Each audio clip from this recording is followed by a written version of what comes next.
Halo pemirsa, selamat malam. Bagaimana fenomena seperti ini bisa terjadi? Mengapa masih banyak juga aliran-aliran yang diduga menyimpang atau sesat terjadi di tanah air dan banyak orang yang mempercayai? Di sisi lain, bagaimana sebetulnya proses belajar di padepokan tersebut? Kami akan membahasnya secara tuntas, termasuk juga fakta yang menyebutkan bahwa ada dua dugaan pembunuhan yang melibatkan seorang Dimas Kanjeng. Kita akan membahasnya malam hari ini bersama dengan sejumlah narasumber yang spesial. Di sini adalah Ibu Marwah Daud Ibrahim. Ibu Marwah ini adalah ketua Yayasan Kanjeng Dimas Taat Pribadi.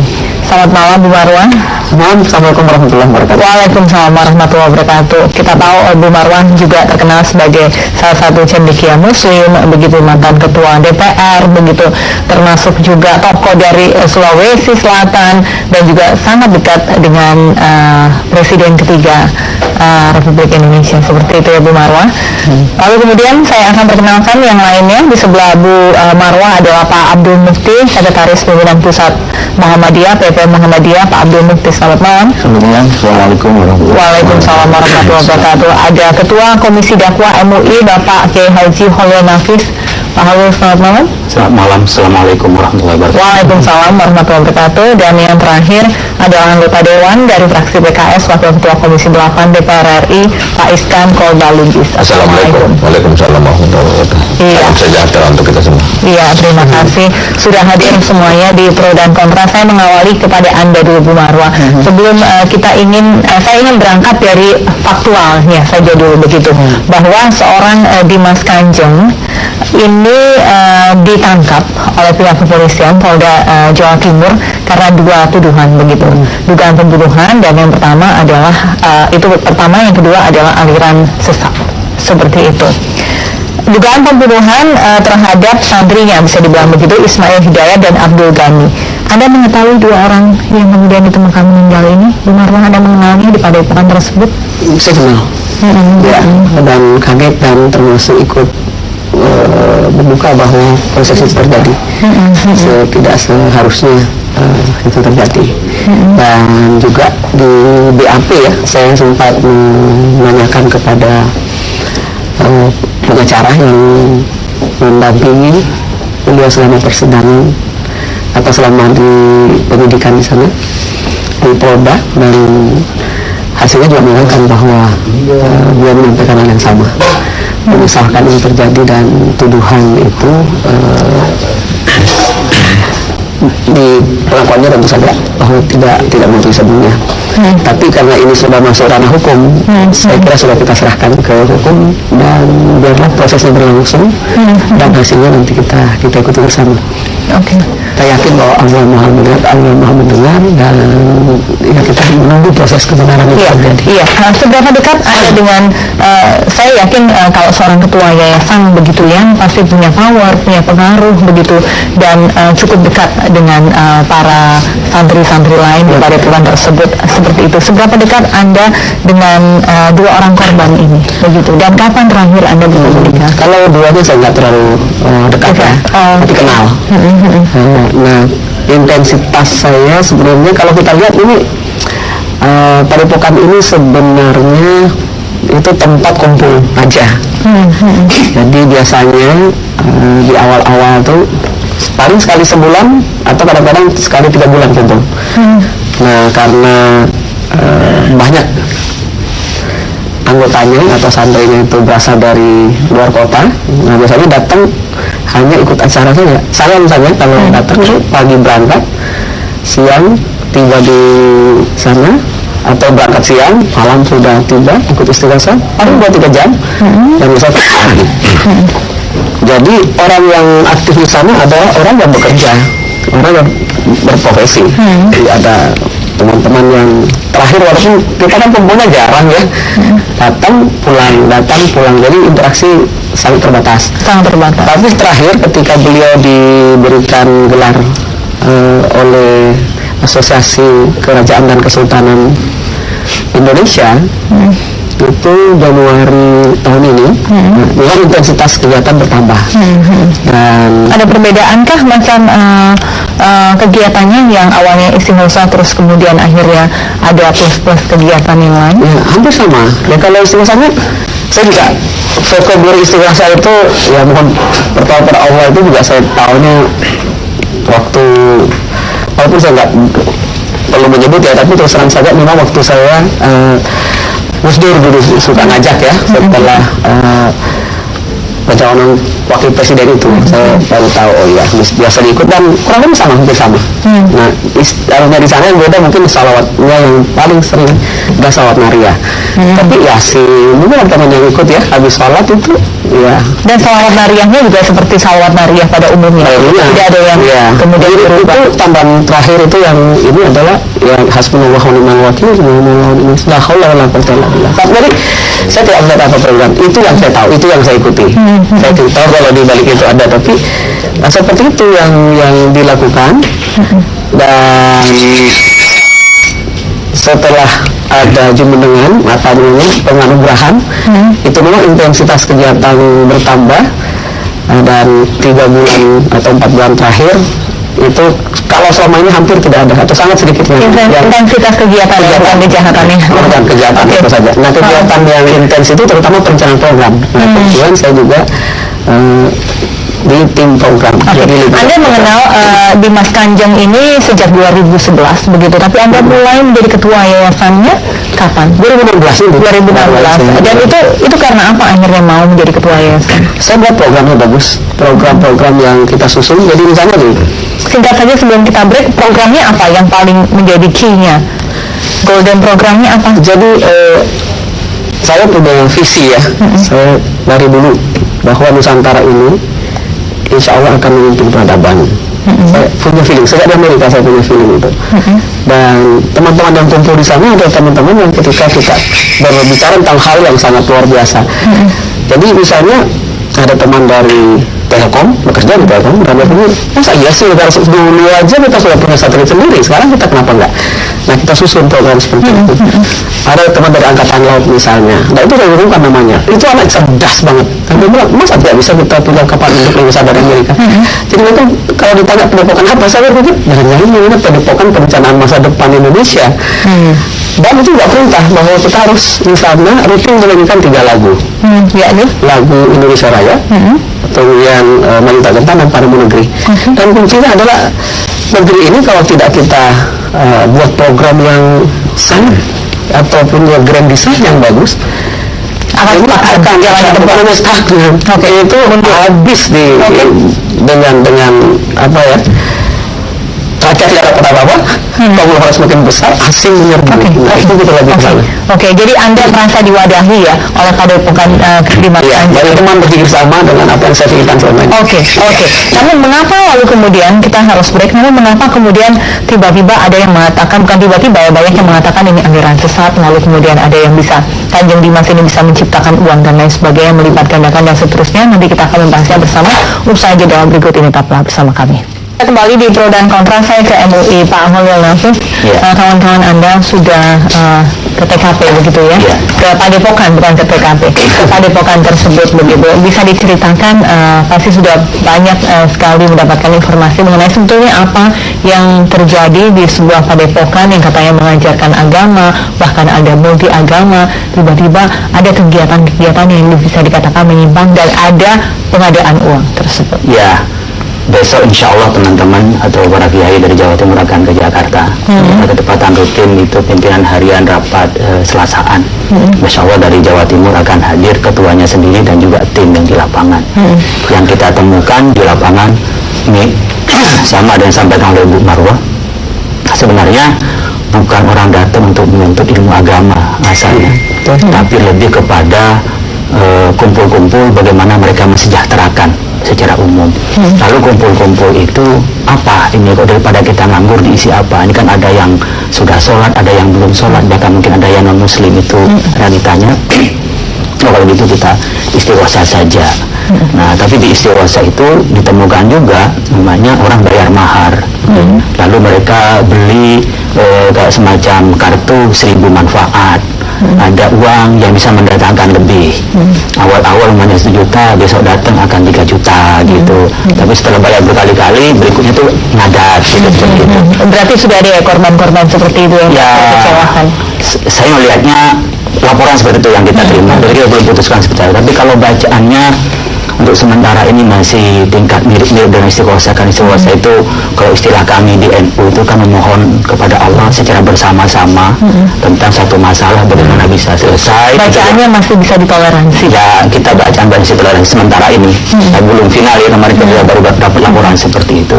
Tapi yang perlu kita sikapi adalah motivasi orang membaca. Dan orang percaya dengan bahwa bacaan itu tidak untuk mendekatkan diri kepada Allah, tetapi melenceng dari tujuan syariatnya, dari maksud syariat itu kepada proses di mana orang hanya berpikir kesejahteraan uang dan uang. Nah, termasuk juga mempercayai dengan yang kartu atau satu benda yang 1000 manfaat. Itu yang kita teliti sejauh mana kepercayaan orang itu, apakah sampai tingkatan syirik atau hanya pada tingkatan dia percaya bahwa ini nanti akan masuk di transfer di ATM dan sebagainya. Itu yang sedang kita dalami. Nah, kondisi ini kita melihatnya, mohon maaf saya koreksi, saya tidak senang menyebutnya santri ya. Karena kalau Forgas itu mendefinisikan tentang pesantren dan santrinya itu kan ada komponen-komponen ya, kiainya termasuk juga santri itu yang belajar dari ya, mungkin pengikut yang lebih tepat. Sehingga banyak orang yang mungkin tidak mengenal tradisi pesantren, pada epokan itu dianggap pondok pesantren, lu kok dapat izin pondok pesantren. Pada epokan itu kan kayak semacam orang bikin langgar lah, pada epokan Pancasila, sehingga tidak izin seperti itu. Nah, mungkin pelurusan persepsi ini yang perlu kita sampaikan kepada publik. Tetapi yang bisa kita ambil pelajaran adalah bagaimana agama itu menjadi dangkal karena hanya tujuan duniawi dan untuk kepentingan yang sifatnya sesaat. Padahal agama itu adalah untuk jangka panjang dan mendekatkan diri kepada Allah. Sampai di situ ya Pak ya. Saya ke Komisi 8, sudah akan mengambil sikapkah Komisi 8 mengenai padepokan ini? Ya, kita rencana akan melakukan RDP dengan Kementerian Agama, karena memang sebetulnya tupoksi Kementerian Agama itu adalah bagaimana pembinaan beragama di Indonesia. Tentunya bukan hanya agama Islam, tapi juga agama Katolik dan Protestan dan Hindu. Kawan-kawan di Komisi 8 sudah ada yang ke padepokan begitu, apa yang secara pribadi sudah ada ke sana. Apa yang mereka karena kita baru ini kan baru pulang juga dari haji. Jadi memang itulah yang kita lihat. Kita bahkan ke depan ingin pelaksanaan pengelolaan haji itu jangan dikelola oleh Kementerian Agama, karena kita lihat tupoksi Kementerian Agama yang paling utama adalah pembinaan agama itu agak terlantarkan.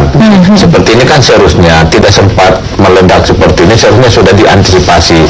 Walaupun kita belum bisa mengatakan ini sesat, tapi maksud saya kan masalah pemahaman itu kan sangat dalam hati manusia. Itulah perlu bimbingan, dialog yang harus dibutuhkan, dan itu adalah tupoksinya Kementerian Agama. Tapi ternyata kita lihat bahkan Majelis Ulama yang dia salah satu ormas yang besar Indonesia lebih proaktif. Ini kita agak kecewa juga kan, sebenarnya kan Kementerian Agama sudah disiapin dana yang sangat besar oleh negara, ada bimbingan masalah Islam, seharusnya dia harus lebih proaktif. Ini nanti akan kita permasalahkan. Dan lebih mawas mengenai hal-hal semacam ini. Iya, gitu ya, karena kan kalau kerukunan beragama ini, kerukunan kan ada antar umat beragama, juga ada juga kerukunan di dalam internal beragama.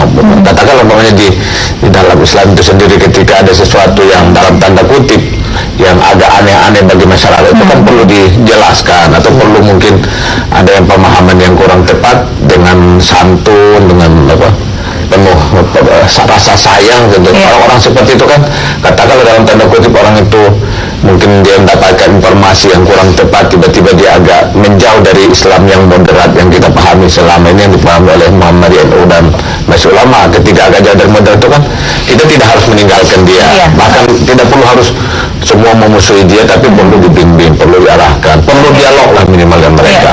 Iya, oke, baiklah. Saya ke Muhammadiyah. Pak Abdul Mufti, saya ingin tanggapan Anda begitu Anda melihat video dari Kanjeng Dimas atau Dimas Kanjeng ini. Saya kebalik-balik, mohon maaf, karena mengenai yang bisa tadi dia bisa mengadakan uang ya Bu Marwa, bukan menggandakan uang begitu. Bagaimana respon Anda ketika melihat video itu? Sebelum nanti saya tanya ke Bu Marwa, benarkah kejadiannya seperti itu? Saya kira kita harus melihat itu dari dimensi yang bersifat sosiologis dan juga psikologis ya. Untuk kalau teologisnya nanti MUI yang lebih punya otoritas itu. Dan kalau saya ikuti penjelasan dari Bu Marwah tadi, saya kira kita melihat bahwa dalam realitas sosial kita sekarang ini memang ada kompleksitas persoalan yang luar biasa yang tidak mudah untuk dijelaskan. Dan pola-pola seperti model Kanjeng Dimas apa Dimas Kanjeng gitu. Dimas Kanjeng itu kan sebenarnya bukan sesuatu yang baru, karena kalau kita lihat ya, mohon maaf sebelum ini kan ada Gavatar, itu juga motifnya hampir sama, ada persoalan ekonomi yang luar biasa, kemudian yang bisa diatasi secara singkat, kemudian dia menawarkanlah sebuah gerakan ekonomi dengan nama Fajar Nusantara, tapi ujung-ujungnya kemudian ada penipuan. Kalau kita lihat yang agak klasik misalnya, mohon maaf misalnya NII, kan juga begitu kan, dia kumpul dana untuk membangun negara Islam, kemudian ada ujung-ujungnya orang harus store uang, alasannya untuk sumbangan jihad, ujung-ujungnya juga penipuan. Jadi kalau kita lihat ini sebenarnya adalah sebuah persoalan di mana memang bangsa ini memiliki problematika yang luar biasa kompleks yang tidak bisa diselesaikan hanya dengan cara-cara yang rasional, yang kemudian orang mencari cara-cara lain yang diyakini bisa memberikan solusi atas persoalan itu. Sehingga tadi Bu Marwah menyampaikan bangsa ini ada punya potensi besar, tapi kenapa tidak bisa? Cara-cara rasional sudah dicoba, demokrasi sudah dicoba, kemudian sistem politik sudah coba diperbaiki, tapi ujungnya juga tetap seperti ini. Orang kemudian mencari solusi-solusi di luar solusi yang rasional. Nah, solusi di luar yang rasional itu sebagiannya ada solusi yang sifatnya spiritual. Saya tidak mengatakan spiritualitas itu tidak rasional, tidak ya, tapi spiritualitas itu adalah sesuatu yang bisa mengisi ruang spiritual seseorang yang tidak bisa diisi dengan formalitas keberagamaan. Ada spiritualitas yang kosong yang kemudian mendorong masyarakat yang bermasalah secara psikologis dan secara sosiologis ini untuk mencari alternatif. Yang seperti ini kan tidak hanya pada konteks ini, orang berobat saja ketika sudah ke dokter pakai alat yang canggih tidak sembuh juga, orang akhirnya cari pengobatan alternatif. Kemudian maaf yang seperti ini juga tidak hanya persoalan ini, mohon maaf ya, banyak orang yang ingin berkarir sudah coba lewat partai, sudah coba lewat berbagai pendekatan politik, tidak sampai juga. Akhirnya cobalah kamu ke sana, nanti di sana diberi doa-doa, kemudian bisa dan macam sebagainya. Saya kira ini sebuah proses di mana memang rasionalitas masyarakat itu tidak sepenuhnya bisa menyelesaikan berbagai macam persoalan, dan karena itu maka orang mencoba mencari alternatif. Sehingga pada konteks ini menurut saya memang kita harus menyelami lebih jauh sebenarnya apa sih yang ada dalam masyarakat kita. Sebagiannya mungkin memang bermuara pada, mohon maaf, umat tidak mendapatkan bimbingan dakwah yang sesuai dengan yang mereka inginkan. Pendekatan yang sifatnya spiritualitas belaka yang tidak menyelesaikan masalah ekonomi mereka sehari-hari, itu juga yang mendorong mereka untuk mencari sebenarnya ada cara lain gitu. Dan dalam konteks ini memang juga ada pergeseran keberagamaan. Saya mengenal Ibu Marwah cukup lama, bahkan pernah bersama-sama dalam sebuah forum Indonesia dengan UK di beberapa forumnya. Tapi kemudian saya melihat bahwa persoalan spiritualitas ini sebagian memang diisi dengan hal-hal yang secara teologis itu muktabaroh gitu, tapi juga ada spiritualitas yang secara teologis itu sinkretik. Nah, antara yang muktabaroh yang sinkretik ini kan wilayah yang memang multitafsir. Tapi yang ingin saya katakan di sini adalah ketika masyarakat itu hidup dalam tekanan sosial yang begitu kuat, under pressure, kemudian ada kecenderungan masyarakat itu semakin tidak sabar, ingin mencapai sesuatu secara instan. Akhirnya cara-cara ini menjadi laku. Dan ada yang menawarkan tadi, Bu Marwah menyebut dengan istilahnya bukan penggandaan, tapi apa tadi? Pengadaan. Kalau orang misalnya gajinya 6 koma itu saya setelah tanggal 6 langsung koma. Kemudian ada tekanan hidup yang berat, ini ada yang bisa menawarkan solusi yang cepat. Kenapa kemudian tidak? Sehingga saya menduga yang seperti itu, tadi Bu Marwah tidak mau menyebut namanya, tapi saya kira ini sesuatu yang dalam masyarakat kita itu masih begitu eksis. Apalagi masyarakat Indonesia ini, keislamannya itu kan sebagian dikritik sebagai keislaman yang kuat dengan nuansa yang berkaitan dengan tidak selalu ini dominasi dalam agama tertentu dalam kejawen. Di luar orang Jawa juga ada model seperti ini. Dalam masyarakat Barat sekalipun juga ada. Kebosanan spiritual itu yang menjadi satu sebab. Baik, kita harus break dulu.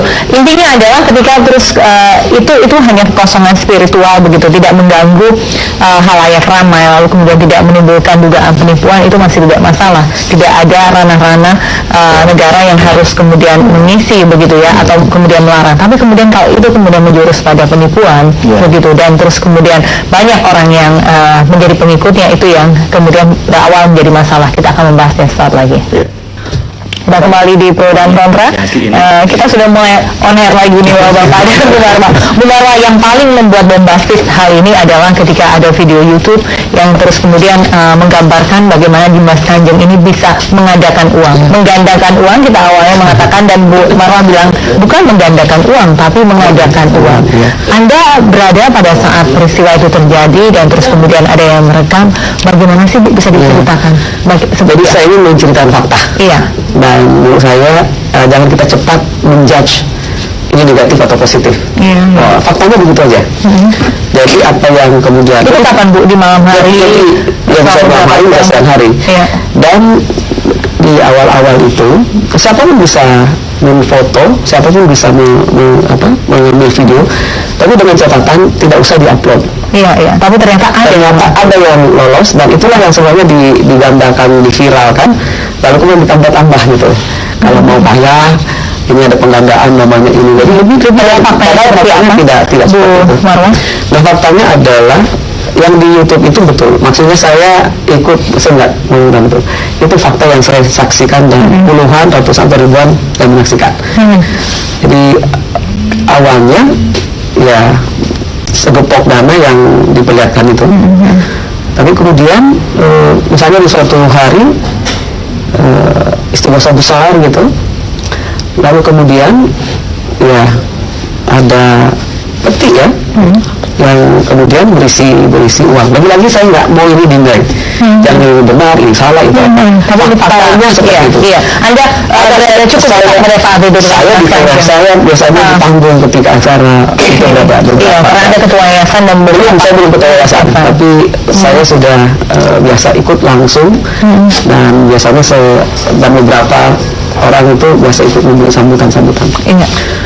Dan kemudian pada kesempatan berikutnya menurut saya lebih fenomenal lagi, karena itu bukan lagi dalam bentuk dari tangan atau peti berisi uang, dan peti berisi uang itu dibuka, ada orang dari bank ini, ada dari perbankan lah yang ngecek, bahkan ada polisi yang ngecek gitu ya, dengan bahwa ini benar asli gitu.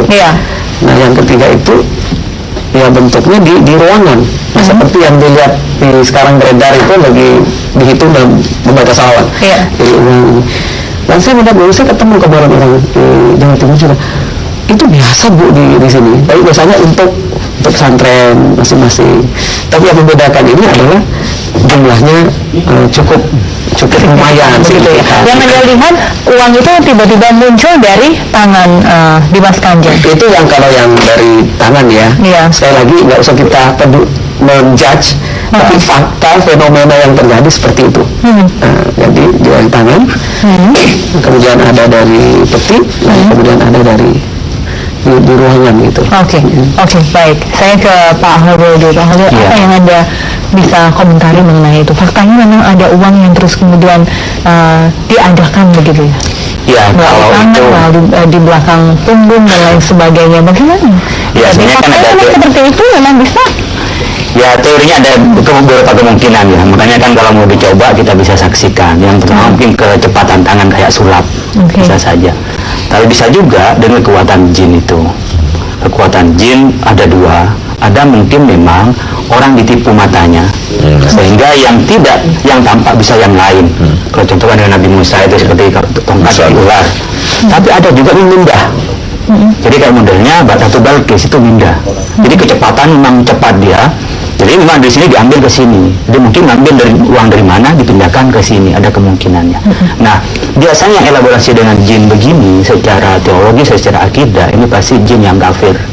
Kan jin juga ada yang muslim, ada yang kafir juga. Kalau memindahkan seperti yang istana itu kan bukan jin Pak ya. Kalau ceritanya itu kan juga bukan jin. Jin. Kalau orang itu jin Ifrit. Bukan Ifrit malah. Ifrit mengatakan sebelum duduk itu pindah. Tapi seorang manusia berilmu. Ya. Bukan jin, manusia berilmu. Ada tafsir ya. Tafsirnya bukan tafsir jin. Ada Ifrit itu. Tapi di Al-Quran saya baca seperti ada kekuatan. Ada luar. Nah, biasanya yang bisa elaborasi begini adalah jin yang tidak muslim. Dan biasanya akhirnya itu pasti minta korban. Salah satu korbannya kalau tidak pembunuhan, perzinahan, pencurian. Saya ingin komentar dengan Bu Marwa tadi. Bisa saja kekuatan iya. Ini di kita kalau Nabi itu kan mukjizat, tapi kalau ulama itu adalah karomah. Dan karomah itu diberikan ketika dalam keadaan kejepit, sama dengan mukjizat. Tidak bisa dalam kondisi normal itu dilakukan. Yang kedua, karomah pasti untuk hal yang kebaikan. Oleh karena itu ketika ini melanggar hukum, Islam pasti memerintah untuk taat pada hukum negara. Dan yang berhak untuk menggandakan uang adalah institusi, bukan perorangan. Ini pasti tidak sesuai dengan yang ajaran Islam itu. Nah, kerangka yang seperti ini artinya tidak bisa disebut dengan karomah karena tidak dalam kondisi. Nah, tadi umpamanya ibu-ibu biasanya untuk pesantren ada, ketepatan saya lulusan pesantren, pondok pesantren Sidogiri. Ada berapa memang ilmu-ilmu yang dipakai oleh teman-teman yang biasa kalau menggunakan ilmu hitam begini ngajinya nggak pintar. Sekali lagi, jadi memang kayak model ada amal-amalan yang dilipat kertas jadi uang. Tapi itu mainan, ketika beberapa lama dia kembali kertas lagi. Itu yang yukhayyil ya, mata itu dihayalkan jadi kertas jadi uang. Jadi ketika orang terima, oh ini uang. Tapi orang yang pergi sudah hilang, kembali kepada kertas lagi. Jadi saya ingin memastikan bahwa kalau pesantren-pesantren yang salah pasti tidak dibiayai dari uang pola seperti itu. Kalau ada permainan dalam magic amal-amalan, saya mengakui, tetapi pesantren tidak dibiayai dari hal seperti itu. Oleh karena itu kalau ibu menyampaikan fakta, saya tidak bisa maksa karena ibu melihat sendiri. Saya tidak melihat, tentu tidak bisa. Tapi teori teologisnya di dalam kita seperti itu. Oke, baik. Saya ke Pak Abdul Mufti lagi.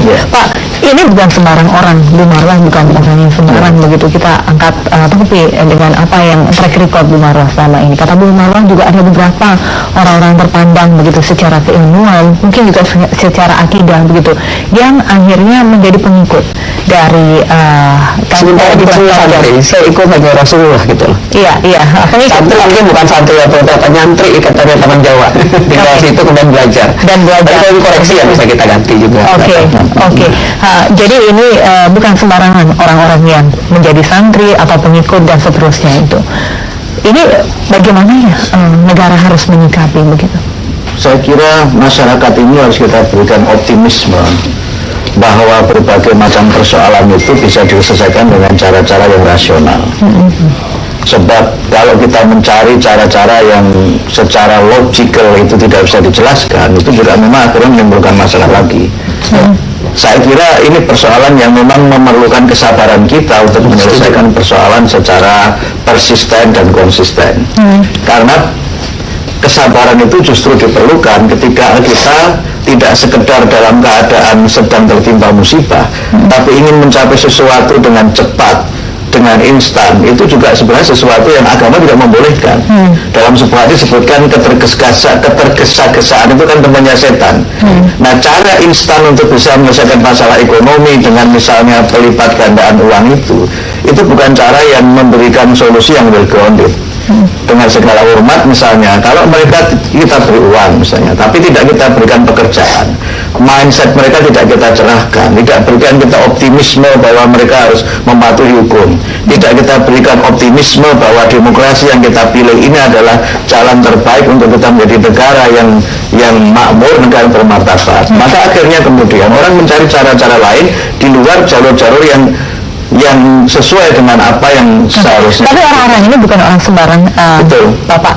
Jadi orang-orang yang juga tidak punya pekerjaan, mungkin tidak kepingin juga yang secara instan lalu kemudian dapat uang, nggak tahu juga entah bagaimana. Orang-orang yang memiliki cita-cita yang luhur untuk negara ini. Iya, tapi cita-cita itu menurut saya harus dicapai dengan cara-cara yang logik. Kalau saya boleh menggunakan istilah di dalam Al-Quran itu, sesuatu yang ma'ruf itu harus dicapai dengan cara yang khair. Jadi tidak boleh orang ingin mencapai sesuatu yang ma'ruf, yang baik, tapi caranya tidak baik. Sesuatu yang hak itu harus ditempuh dengan cara yang hak, tidak boleh ditempuh dengan cara yang batil. Makanya Quran melarang jangan kamu campur aduk kebaikan dengan kebatilan. Itu maksudnya apa? Kita harus sabar dalam mencapai itu, sehingga kalau menurut saya lepas dari persoalan-persoalan itu faktual atau tidak, itu saya kira sebuah realitas di mana kadang-kadang masyarakat itu tidak cukup sabar untuk menyelesaikan persoalan ini. Dan yang punya masalah itu sebenarnya tidak hanya masyarakat lapis bawah. Spiritualitas itu dalam banyak hal tidak selalu berkorelasi dengan gelar akademik. Maaf ya, banyak orang yang secara akademik mungkin sangat tinggi, tapi spiritual saja belum tentu. Atau kalau kita bicara pada konteks agama, iman itu yazidu wa yanqusu. Iman itu kadang-kadang juga bisa kuat, kadang-kadang bisa sedang menipis. Ketika orang itu sedang under pressure, sebutlah misalnya pada konteks yang berbeda, sedang menderita penyakit yang susah sekali disembuhkan, sudah ke dokter yang tahu tidak sembuh, orang kemudian ditawari bagaimana kalau kita tempuh cara alternatif ini. Dalam situasi seperti itu, orang kemudian akan mengikuti cara-cara yang ditawarkan sebagai sesuatu yang sifatnya alternatif. Ini sebenarnya pada awalnya, kalau saya meriwayatkan ceritanya Bu Marwa, itu kan alternatif. Negara ini punya potensi, negara ini punya kemampuan, punya sumber daya, itu kok nggak bisa ya? Cara-cara seperti itu sudah kita coba kita cari alternatif. Nah, alternatif ini bisa kepada konteks hukum, bisa konstitusional, bisa ekskonstitusional, pada konteks legal, dia bisa memang legal, dan bisa juga kemudian, mohon maaf, tadi disebutkan kalau sempat ada penipuan dan lain-lain itu kan kriminal. Nah, nggak boleh seperti ini. Itu kan hampir sama dengan misalnya, mohon maaf, kalau ilustrasi ini agak terlalu jauh. Ketika orang ingin menyampaikan visi politik, cara formal tidak boleh. Kemudian dia memilih, kalau gitu saya ngebom saja. Itu kan sebenarnya satu bentuk cara instan untuk dia mendapatkan posisi bargaining karena cara-cara yang formal dan itu tidak dibenarkan. Baik, iya. Bagaimana negara harus kembali hadir begitu ya untuk mengatasi problematika seperti ini? Kita akan kembali saat lagi. Ya, kita kembali di pro dan kontra. Bu Marwah, saya ingin ke Anda lagi gitu. Tadi Anda mengatakan sempat 2011 sudah mengenal, lalu kemudian menjadi ketua yayasan 2016. Kegiatannya sebenarnya sosok aja selama ini, hanya pengajian begitu, menimba ilmu lah dari orang-orang dengan berbagai macam latar belakang. Lalu kemudian ada pengadaan uang ini. Anda melihat sampai sejauh mana perubahan kegiatan itu terjadi dan sejak kapan? Sebenarnya kalau kita lihat nggak ada perubahan yang mendasar ya. Kalau kita kumpul seperti biasa, dan menurut saya mohon maaf, salah kalau mengatakan orang berzikir karena nggak duit. Zikir itu yang mengagungkan Allah, nggak ada bedanya Pak. Itu kalau ada itu bonus saja sudah. Jadi jangan kita merasa lebih dekat dengan Allah. Saya kira bukan hak kita mengambil haknya Allah, hanya malaikat untuk menilai orang, menilai. Anda sangat menjadi ketua yayasannya, Bu Marwah. Anda sangat dekat berarti ya dengan Dimas Kanjeng ini. Sangat dekat begitu. Maksudnya seperti anak atau seperti keponakan. Di sana kan ada pengurus inti lah katakanlah ya. Ada 4 orang, dan banyak hal yang saya ingin sampaikan bahwa ini bukan suatu yang sederhana. Dan juga tidak menyimpang. Dan saya yakin tidak menyimpang. 1 tahun saya belajar, 1 tahun saya pelajari, dan saya katakan, dan beliau selalu mengatakan, uang ini nggak ada apa-apanya. Tapi yang penting itu setelah kita mati, itu miliaran, triliunan, dan bahkan tak terhitung tahun, itu yang harus kita pikirkan. Dan itu yang selalu beliau katakan. Jangan sampai salah. Kenapa sistemnya itu adalah menggunakan uang? Mengapa tidak kemudian menyadarkan orang dengan cara sebenarnya dialog? Itu boleh itu dibalik itu bisa kita diskusi lama, tapi saya kira nggak cukup. Saya aja butuh 1 tahun untuk mengetahui seluk-beluknya. Gimana saya maksa orang untuk tahu dalam 3 hari dengan kontroversi yang luar biasa ini. Tapi ini sesuatu yang lebih dahsyat daripada yang kita bayangkan. Lebih dahsyat daripada yang saya bisa nanggapi sedikit ya. Jadi berkenaan dengan uang itu dulu pakai dinar dirham. Baru yang sifatnya logam namanya fulus. Sekarang seluruh dunia menggunakan kertas, ya kan. Meskipun kayak di Kuwait menggunakan dinar kan kertas juga. Ini kan alat tukar dan standar nilai. Pada dasarnya kertas ini tidak punya harga apa-apa dibanding dengan harga yang ada kecuali pengakuan pemerintah. Maka sebenarnya ketika kita menciptakan uang itu karena ada kekayaan, ya, ada equivalennya dan ada hedgingnya kalau kita bicara dengan investasi itu. Maka ketika menciptakan kertas ini tanpa ada hedgingnya, sebenarnya kan kepalsuan juga. Jadi apa gunanya kalau kita bicara rasional? Umpamanya Dimas Kanjeng itu menciptakan uang sekian banyak, Bu.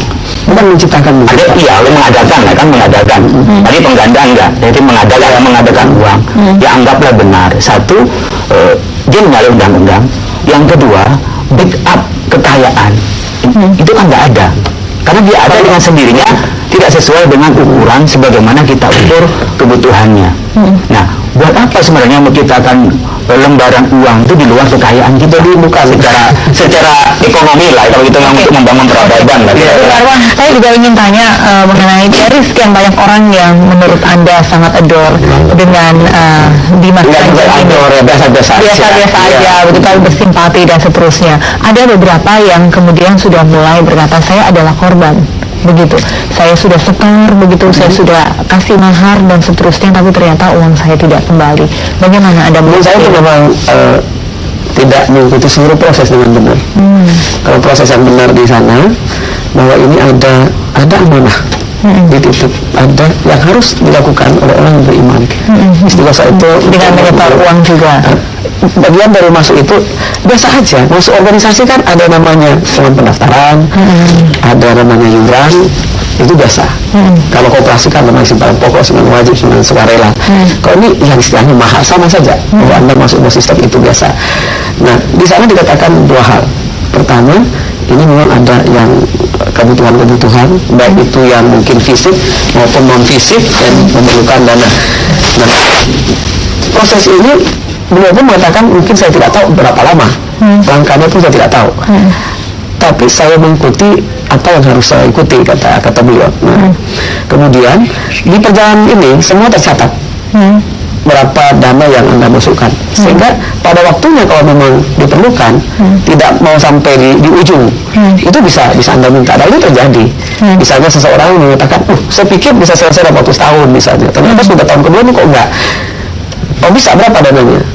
Tercatat, dan biasanya tercatat, pasti kalau resmi itu tercatat. Dan bilang sama sepakat anak saya di UGM, itu saya saksinya. Ini kan semuanya.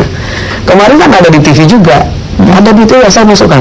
Terus gimana? Saya minta, dikasih persis permintaan saya. Jadi ini ada. Jadi pertama nggak pakai rekening ya, Mbak. Semua disimpan di mana, Pak? Mana uang dipakai karena kan berputar ya. Jadi tidak pakai perbankan, tidak pakai. Iya, kalau di perbankan biasa saja. Yang kita ini misalnya bikin jalan, bikin masjid, bikin ini, ya biasanya sih pengumpulan atau itu sesuai dengan kebutuhan aja. Jadi Bu Marwa, Anda sendiri juga sempat setor begitu ya, dan pada saat Anda membutuhkan, misalnya kemarin bikin jalan sudah dikeluarkan, bikin jalan kita support baru bikin jalan alternatif, ya. Ada yang 50.000, ada yang langsung mengatakan saya rezekinya ada nih 150 juta, dan itu semua dicatat. Saya misalnya memimpin di sana sekarang pembuatan koperasi, supaya di koperasi salah satunya koperasi untuk bisa membuat kayak minimarket, ya biasa aja sih, bukan sesuatu yang ini. Dan itu juga seperti itu, didaftar untuk bikin koperasi dari 5.000 sampai ada 30 juta misalnya. Jadi sangat biasa-biasa sebenarnya. Jadi makanya ini menjadi tiba-tiba besar sekali, dibesar-besarkan. Makanya agak aneh juga misalnya majelis ulama ini bukan pesantren. Ini tiba-tiba saya kaget. Ada sesuatu yang luar biasa menurut saya. Kalau semua orang bicara harus pulang ke kampungnya. Loh, apa saya butuh paspor untuk? Kalau sebuah institusi yang berbadan hukum kan harusnya bisa di seluruh Indonesia dan kita berada di sana. Kemudian ada perintah seolah mengatakan ini kita apa namanya itu, rehabilitasi. Kemudian kita mau pulangkan. Dan saya respect, saya hormat kepada Pak Beni yang ketua DPR rombongan Komisi 3 Pak Datang Komisi 3 dan itu sudah mengumumkan bahwa setelah saya mengikuti masuk dan berdiskusi dengan santri di sana atau pemarah disebut santri apapun di sana, peserta di sana, dan beliau mengatakan ya mereka tidak ada hak kita untuk membawa mereka pulang atau tidak. Itu pilihan. Ada berapa banyak mereka di sana? Ada 1.000 lebih benar? Kalau yang sana semua nasional 23.000 yang terdaftar. Ada database-nya. Yang mungkin terakhir itu 3.119. Setelah saya bikin kuesioner itulah saya tahu. Ternyata ada teman saya di situ seorang Kristiani misalnya, alumni Amerika. Ada teman dari Kanada. Dari mereka komen gue Jepang. Datang ada tidak benar bahwa orang sana datang menunggu instan, enggak. Orang kerja semua di sana. Ada di BUMN, ada kerja di angkatan, ada pegawai negeri, ada tukang pijit, ada petani, ada orang kerja di semua egaliter begitu ya, semua sama. Egaliter dan yang ada sana FGD. Misalnya diskusi kita tentang peternakan. Dari menurut saya Indonesia ini sama sakitnya ya. mengatakan mungkin sakit ya orang-orang yang mencari alternatif seperti ini. Sama sakitnya orang Indonesia yang belum tahu detail tapi sudah menyalah-nyalahkan. Terus terang saya respect kepada Ustaz Usman, saya mengatakan saya nggak bisa beri tanggapan dong karena saya belum tahu detailnya. Harusnya seperti itu kita. Yuk kita pelajari, sabar melihat prosesnya, baru kita katakan oh ini sesat, oh ini salah, oh menurut ilmu gini, ilmu ini begini misalnya. Untuk memberikan pencerahan sih oke, saling mengingatkan ya. Tapi menurut saya menjudge itu bukan hak. Kalau belum melihat semuanya. Kita akan kembali di segmen terakhir. Tetaplah bersama kami. Pengadaan dulu. Ya, ini adalah segmen terakhir di Pro dan Kontra. Saya ingin kasih kesempatan full saja kepada Komisi 8. Pak Iskan, Anda tadi mengikuti diskusi ini. Apa yang harus dibenahi, apa yang harus ya diperbaiki lah. Jadi pertama gini ya, ketika bicara tentang dunia sufi yang sangat tinggi, ataupun dunia perizinan lah, itu sering memakai bahasa-bahasa simbol. Bahasa-bahasa simbol itu adalah bahasa-bahasa multitafsir yang akan orang kalau kita baca sampai malam pun makin membingungkan. Maka saya ini sebetulnya kan pengalaman pribadi. Karena kalau Ibu Maro dia punya pengalaman, tetapi begitu dia nanti diceritakan ke orang, karena belum tentu cocok dengan pengalaman pribadi orang lain itu. Tapi pada prinsipnya ada ungkapan dari Ibnu Taimiyah, dia mengatakan yang paling bagus menilai itu adalah ketika ada melihat seseorang semacam karomat-karomat yang mungkin karena ketaatan dia menghadapi kesulitan, Allah berikan jalan keluar. Tapi coba perhatikan dia komitmen enggak dengan sunnah Nabi. Jadi sebetulnya yang bukan saya mengecilkan Dimas ini, tapi menurut saya kafaah, kemampuan ilmu dia dalam mengelola dan memahami Islam secara mendalam, ya katakanlah dia memahami Al-Quran, hadis, sumber-sumber yang asli itu kita masih ragu. Yang itulah membuat, jadi akhirnya nanti agama itu pengalaman pribadi dia, dan campur antara mungkin ada unsur jinnya, kemudian ada unsur metafisikanya juga, ada unsur pengalaman, mungkin juga termasuk penampilan-penampilan yang kan orang Indonesia sangat kagum, begitu dia pakai putih, pakai jas. Tapi yang perlu kita lihat itu adalah kita harus rinci hidup dan kehidupan dia, bagaimana keseharian dia, bagaimana karena pernah dulu ada salah satu kasus dulu seorang ustadz, tiba-tiba dia bapaknya itu dilihat yang aneh-aneh lah gitu. Awalnya dia sangat kagum, tapi belakangan begitu kaget dia di kamar mandi itu ada di situ WC di bawahnya itu letakkan Al-Quran. Di situ dia langsung anaknya itu baru dia tahu. Dan kembali lagi kepada kita bahas lagi bahwa ada fakta Dimas Kanjeng ditangkap walaupun masih tersangka seperti itu ya. Begitu lalu kemudian bagaimana negara harus hadir menghadapi ini. Ini bukan yang pertama, ada beberapa ormas juga dan gerakan-gerakan semacam ini sebelumnya juga sudah terjadi begitu. Bagaimana harusnya negara bersikap ke depannya? Jadi pertama gini ya, pertama kita negara hukum, kita harus taat sama hukum. Yang namanya duit itu yang mencetak dan yang mendaratkan adalah ada yang berwenang. Walaupun tadi katakan uang itu ada yang menilai ya, tentunya itu kan adalah tugas negara. Jadi kita tidak, itu sudah tidak sesuai lagi, terjadi pelanggaran hukum. Terus yang kedua juga, ketika masyarakat itu dicekokin hal-hal yang tidak irasional. Kalau kita lihat kehidupan para nabi, kenapa Rasulullah sendiri ketika diminta oleh Jibril minta sama Tuhan supaya kampung itu ditenggelamkan, dia tidak mau. Itu membuktikan bahwa dalam hidup ini ada sunnatullah, ada tahapan-tahapan yang harus kita lewati. Tahapan itulah itu yang disebut dengan syariat itu. Nah kita lihat ini dia condong tadi ingin melakukan potong kompas seperti itulah ya. Ingin kaya cepat, ingin dapat ruhiyah, tidak melalui proses. Kan banyak juga sufi-sufi akhirnya dia tidak sholat lagi, akhirnya dia kata saya sudah ketemu dengan Tuhan, saya sudah kasyaf gitu. Tapi tadi saya berdiskusi dengan Ibu Marwah tadi sebelumnya, saya bilang Kang ini jadi Mas ini pernah ikut dalam Toriko Naqsabandiyah atau apa? Kata beliau tidak pernah, tapi mungkin karena belum dalam, maksudnya bisa dilihat perilaku itu dari zikir-zikirnya itu. Tapi masalah itu adalah ini dunia spiritual yang sangat dalam ya. Memang begitu masuk dia, ini kan penyebabnya itu satu, itu yang disebut dalam fikih itu al-ghulu, berlebihan dalam satu spiritual juga berbahaya. Baik, terima kasih Pak Ihsan, terima kasih juga para narasumber yang lain, terima kasih Bu Bapak sudah menyediakan waktu hadir di Pro dan Kontra. Ini pembicaraan yang tidak akan kunjung selesai, kita lihat seperti apa nanti ke depannya. Kita akan kembali besok dengan topik-topik hangat lainnya. Saya Fesi Ali pamit, selamat malam dan sampai jumpa.